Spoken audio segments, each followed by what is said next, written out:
ప్రతి ఒక్కరికి వారి వారి జీవితంలో అడ్డంకులు, ఆటంకాలు అనేవి సహజంగా వస్తూ ఉంటాయి. హ్మ్. అడ్డంకులకి, ఆటంకాలకి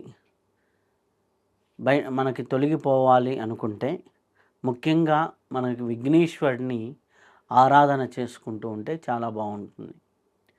విఘ్నేశ్వరుడిని ఆరాధన చేసుకునే విధానం కూడా ఒకటి ఉంది. హ్మ్.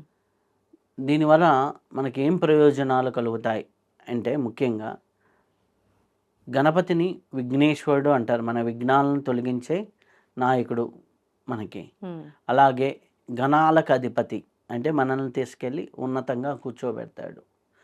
ఇలా మనకి ఒక్కొక్క టి ఉంటుంది. అంటే మొట్టమొదటి పూజా కార్యక్రమానికి తొలి పూజ ఆయనకే జరుగుతుంది. కాబట్టి మనకి ఏంటంటే విఘ్నేశ్వరుడిలో చాలా క్వాలిటీస్ ఉన్నాయి. హ్మ్. అంటే మనకి ఎట్లా అంటే సింపుల్‌గా చెప్పుకోవాలని సిద్ధి, బుద్ధి సహిత వినాయకుడు అంటారు. మనం పని అవ్వాలంటే సిద్ధి కావాలి. హ్మ్.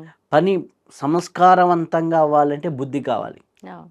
ఈ 2 మనకి విఘ్నాలు లేకుండా ఉండాలంటే మనలో 2 క్వాలిటీస్ డెవలప్ అవ్వాలి. హ్మ్. ఒకటి సిద్ధి అంటే పని చేసుకునే సామర్థ్యం, ఆ! దాని మీద పట్టు, పని మీద పట్టు. బుద్ధి తెలివితో చేయటం, హ్మ్.